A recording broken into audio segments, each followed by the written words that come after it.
दोस्तों एक 14 साल की लड़की होती है, इसका नाम वंशिका होता है। एक दिन रात के 9 बजे के करीब ये लड़की अपने फ़ोन में लेटी हुई कुछ अश्लील वीडियो देख रही थी, यानी कि ब्लू फिल्म देख रही थी। ब्लू फिल्म देखते देखते इसको इतनी उत्तेजना होने लगती है कि ये अपने आप को बर्दाश्त नहीं कर पाती है और एक एक करके अपने कपड़े उतार देती है और निर्वस्त्र हो जाती है। निर्वस्त्र होने के बाद दोस्तों ये हस्तमैथुन करने लगती है। ये इतने जोरदार तरीके से हस्तमैथुन करती है कि इसको काफ़ी इंजॉय आने लगता है, काफ़ी मज़ा आने लगता है। तभी दोस्तों थोड़ी देर के बाद इसका 17 साल का भाई इसके कमरे में आ जाता है और अपनी बहन को हस्तमैथुन करते हुए देख लेता है। तभी इन दोनों के साथ कुछ ऐसा होता है दोस्तों जिसकी हमने कल्पना भी नहीं की थी। जब आप जानोगे तो आपके रोंगटे खड़े हो जाएंगे, आप दंग रह जाओगे और आप ये सोचने पर मजबूर हो जाओगे कि आखिर ये हुआ तो कैसे हुआ। इसीलिए इस कहानी में आप अंत तक बने रहिएगा, क्योंकि इस कहानी से आपको एक बहुत बड़ी सीख मिलने वाली है। बाकी हमारी आप लोगों से एक छोटी सी रिक्वेस्ट है, अगर अभी तक आपने हमारे चैनल को सब्सक्राइब नहीं किया है तो चैनल को सब्सक्राइब कर लीजिएगा और वीडियो को लाइक कर दीजिएगा। बाकी जितने भी भाई बंधु हमारी इस वीडियो को जहां से भी देख रहे हैं वो इस वीडियो की कमेंट में अपना नाम और अपनी सिटी का नाम जरूर लिखें, ताकि अगली वीडियो में मुझे आपके नाम बोलते हुए खुशी हो। पिछली वीडियो में जिन लोगों ने कमेंट किया था तो दोस्तों उनके नामों की लिस्ट हमारे पास आ चुकी है। वीडियो के लास्ट में एक एक करके सभी के नाम बोलूंगा, तो बस आप वीडियो के अंत तक बने रहिएगा और इस कहानी की सच्चाई को जानिएगा कि आखिर पूरा मामला है क्या। दरअसल दोस्तों इस कहानी की शुरुआत होती है उत्तर प्रदेश के सहारनपुर जिला से। सहारनपुर जिला के अंतर्गत एक गांव में एक छोटा सा परिवार रहता था। परिवार में माता पिता के अलावा उनके 2 बच्चे थे। बड़े बेटे का नाम विकास होता है, इसकी उम्र 17 साल के करीब थी। उससे छोटी उसकी एक बहन होती है जिसका नाम वंशिका होता है, इसकी उम्र 14 साल के करीब थी। विकास अभी 11वीं क्लास में पढ़ रहा था और वंशिका अभी 8वीं क्लास की छात्रा थी। ये दोनों पढ़ाई लिखाई में काफ़ी होशियार थे। एक दिन वंशिका अपने पिता से कहती है कि मेरे टीचर ने कहा है कि 2-4 दिन में ऑनलाइन क्लास चालू होने वाली है, अगर जिसके पास एंड्रॉयड फ़ोन नहीं है तो वो अपने माता पिता से एंड्रॉयड फ़ोन मंगवा ले। अब वंशिका के पिता उसकी बात मान जाते हैं और मार्केट जाते हैं और मार्केट से 15-20 हज़ार रुपए का फ़ोन लाके अपनी बेटी को दे देते हैं। दोस्तों अब वंशिका के पास फ़ोन आ चुका था और उस फ़ोन को वो हर टाइम अपने पास ही रखा करती थी। वो जब स्कूल से आती थी तो स्कूल से आने के बाद वो ऑनलाइन क्लासें भी लिया करती थी।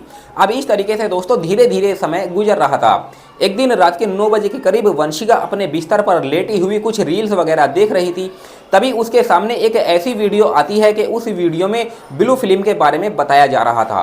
अब वंशिका ये सोचने लगती है कि आखिर ये ब्लू फिल्म होती क्या है, कैसी होती है। उस वीडियो में ब्लू फिल्म की कुछ वेबसाइट के बारे में भी बताया जा रहा था कि अगर इन वेबसाइट को आप गूगल पर सर्च करोगे तो आपको ब्लू फिल्म मिल जाएगी। अब वंशिका उस वीडियो में से एक वेबसाइट निकाल लेती है और गूगल पर सर्च करती है। गूगल पर सर्च करने के बाद उसमें से कुछ वीडियो निकल के आती है। फिर वंशिका उनमें से ही एक वीडियो पर जब ओके करती है तो वो वीडियो चलने लगती है। फिर वंशिका उस अश्लील वीडियो को यानी कि ब्लू फिल्म को देखने लगती है। अच्छा, शुरुआत में तो वंशिका को ये अच्छा नहीं लगता है, लेकिन धीरे धीरे उसको ये अच्छा लगने लगता है और लगभग 1 घंटे तक वो अश्लील वीडियो देखती है। उसके बाद अपना फ़ोन बंद करती है और सो जाती है। दोस्तों एक दिन वंशिका शाम का खाना पीना खाती है और अपना होमवर्क करके अपने कमरे में जाकर लेट जाती है। तभी अपना फोन उठाती है और उसमें अश्लील वीडियो देखने लगती है।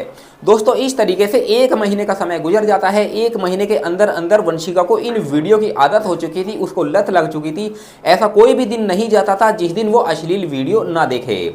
दोस्तों एक दिन रात के 9 बजे के करीब वंशिका अपने फ़ोन में लेटी हुई अश्लील वीडियो देख रही थी। तभी उसे उत्तेजना होने लगती है। उसका मन करता है कि वो किसी के साथ फिजिकल रिलेशन बनाए, लेकिन उसकी तो किसी से बात थी ही नहीं। आखिर वो फिजिकल रिलेशन बनाए तो किसके साथ बनाए। तभी वो अपने कपड़े उतारती है और निर्वस्त्र हो जाती है और वीडियो में देखकर हस्तमैथुन करने लगती है। वो इतने जोरदार तरीके से हस्तमैथुन करती है कि उसे आनंद आ रहा था। उसने अपनी आंखें भी बंद कर रखी थी। तभी उसका 17 साल का भाई अपनी बहन के कमरे में आ जाता है और अपनी बहन को निर्वस्त्र देखता है और ये भी देखता है कि वो अपने फ़ोन में अश्लील वीडियो देख रही है और जोरदार तरीके से हस्तमैथुन भी कर रही है। जब वंशिका अपने भाई को देखती है तो घबरा जाती है और डर जाती है और तुरंत ही अपने कपड़े पहनती है। फिर उसका भाई भी अपनी नज़रें नीची करके उस कमरे से बाहर चला जाता है। दोस्तों अब वंशिका को काफ़ी टेंशन हो चुकी थी। वो सोच रही थी कि ये काम करते हुए मेरे भाई ने मुझे देख लिया, अगर मम्मी पापा से उसने बता दिया तो मेरी बहुत ज़्यादा पिटाई होगी और मेरे हाथ से फ़ोन भी चला जाएगा। अब वंशिका अपने दिमाग में एक खौफनाक प्लान सोचने लगती है और उस समय के आने का इंतजार करने लगती है। दोस्तों आखिरकार वो दिन आ ही जाता है। एक दिन रात के 11 बजे के करीब वंशिका अपने कमरे से निकलती है और अपने भाई के कमरे की ओर चली जाती है। फिर अपने भाई का दरवाजा खटखटाती है, अंदर से दरवाजा खुलता है। उसका भाई विकास अपनी बहन से कहता है कि तुम यहाँ क्या कर रही हो और इतनी रात को क्या लेने के लिए आई हो। फिर वंशिका अपने भाई से कहती है कि मुझे तुमसे एक बहुत ज़रूरी बात करनी है, तुम अंदर मुझे ले लो और दरवाज़ा बंद कर दो।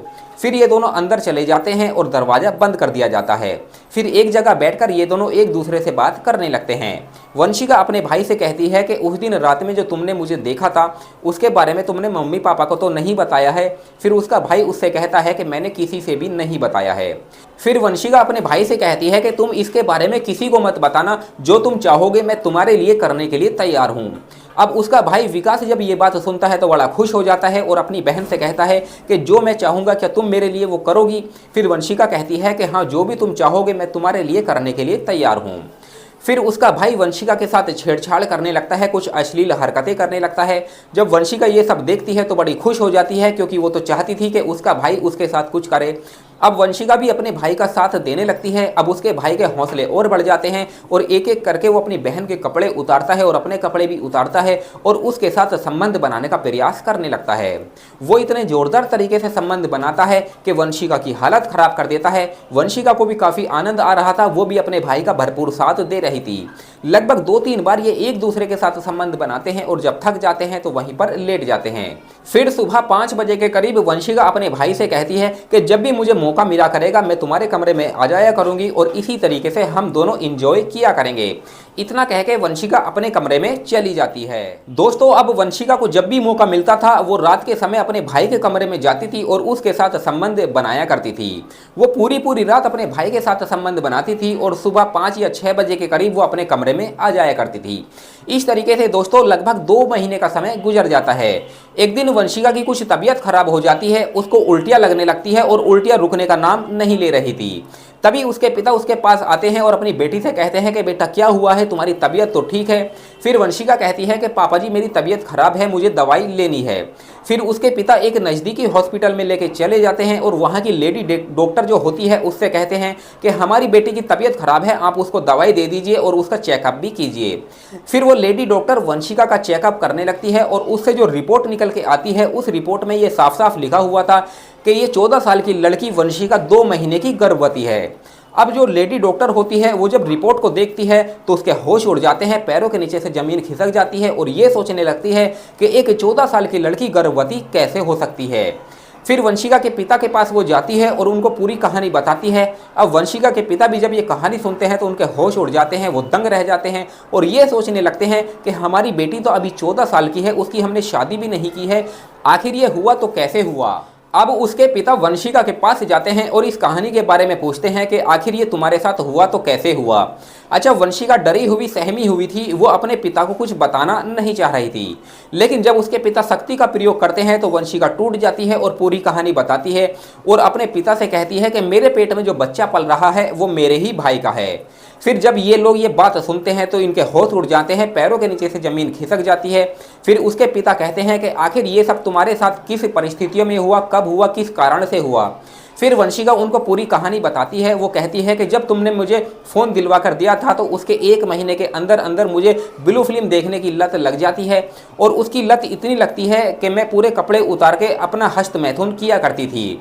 एक दिन हस्त मैथुन करते हुए मेरे भाई ने मुझे देख लिया, इसी वजह से मैं उस पर मोहित हो गई और उससे संबंध बनाना भी चाहती थी। एक दिन मुझे मौका मिल जाता है और मैं अपने भाई के कमरे में चली जाती हूँ और उसके साथ संबंध बनाया करती थी। अब इस तरीके से 2 महीने तक हम दोनों ने संबंध बनाए, तब से ही ये काम चल रहा है। फिर वंशिका की जब ये बात सुनते हैं तो उनके होश उड़ जाते हैं और ये सोचने लगते हैं कि हमारे बच्चे कितने ज़्यादा बिगड़ चुके हैं। अब वंशिका के पिता उस डॉक्टर से कहते हैं कि हमारी बेटी की उम्र अभी 14 साल है, वो बहुत छोटी है, अगर इसके बारे में बाहर लोगों को पता लगेगा तो हमारी नाक कट जाएगी, हमारी इज्जत कहीं की नहीं रहेगी, इसीलिए हम चाहते हैं कि तुम उसका अबॉर्शन कर दो। फिर वो डॉक्टर भी मान जाती है, डॉक्टर कुछ पैसे लेती है और वंशिका का अबॉर्शन कर देती है। ये लोग वंशिका को लेके अपने घर पे आ जाते हैं और वंशिका का जो भाई विकास होता है उसको ये लोग एक हॉस्टल में पढ़ने के लिए बाहर भेज देते हैं। तो दोस्तों, इस कहानी को सुनाने का हमारा मकसद आप लोगों को परेशान करना या आपका दिल दुखाना नहीं था, सिर्फ आप लोगों को सचेत और जागरूक करना था कि हमारे समाज में इस तरह के लोग भी रहते हैं जो कम उम्र में अपने बच्चों को फ़ोन थमा देते हैं। ठीक है, अगर आपने अपने बच्चों को फ़ोन दिया है तो उनके फ़ोन में आप चेक कीजिए कि आखिर वो बच्चे क्या देख रहे हैं अपने फ़ोन में, किस तरह की वो पढ़ाई कर रहे हैं, कौन कौन सी वो वेबसाइट सर्च कर रहे हैं। अगर इस तरीके से आप अपने बच्चों पर ध्यान नहीं देंगे तो शायद आपके बच्चे भी बिगड़ जाए, जैसे कि वंशिका बिगड़ चुकी थी। तो दोस्तों, इस कहानी से आपको क्या सीख मिलती है, आप हमें कमेंट सेक्शन में बता सकते हैं। चलिए दोस्तों, अब उन लोगों के नाम लेने का समय आ चुका है जिन लोगों ने पिछली वीडियो में कमेंट किया था, तो उन लोगों के नाम अब मैं लेना चाहता हूं। सबसे पहला नाम है मोहम्मद जावेद, ये अलीगढ़ के रहने वाले हैं। इनके बाद शंकर सोनी हैं, ये झारखंड के रहने वाले हैं। सचिन हैं छत्तीसगढ़ से। सतवीर सिंह पोसवाल हैं, हसनपुर जिला अमरोहा उत्तर प्रदेश से। इनके बाद लक्ष्मण सिंह पटेल हैं, ये भी छत्तीसगढ़ के हैं। मोहम्मद सरताज अली, ये चंदौसी जिला संभल के रहने वाले हैं और हमारी वीडियो लगातार देखते हैं। इनके बाद मोहम्मद यासीन लाहौर पाकिस्तान से हैं, ये भी हमारी वीडियो लगातार देखते हैं। गुरु प्रसाद हैं महाराष्ट्र से। नरेंद्र हैं उड़ीसा बालासुर से। सतवीर जांगड़ा हैं झज्जर हरियाणा से। तिलक कुमार हैं उड़ीसा से। हसेल प्रसाद हैं यूपी प्रतापगढ़ से। परवेज आलम हैं पटियाला पंजाब से। इकबाल कटारिया जम्मू कश्मीर से हैं। तो ये वो लोग थे जिन लोगों ने हमारी वीडियो पर कमेंट किया था। अगर आपको भी हमारे मुंह से अपना नाम सुनना है तो इस वीडियो की कमेंट में आप अपना नाम और अपनी सिटी का नाम जरूर लिखें, ताकि अगली वीडियो में हमें आपके नाम बोलते हुए खुशी हो। तो चलिए दोस्तों, मिलते हैं फिर किसी और वीडियो में। तब तक आप अपना ख्याल रखें, अपने परिवार का ख्याल रखें और हमेशा सुरक्षित रहे। धन्यवाद।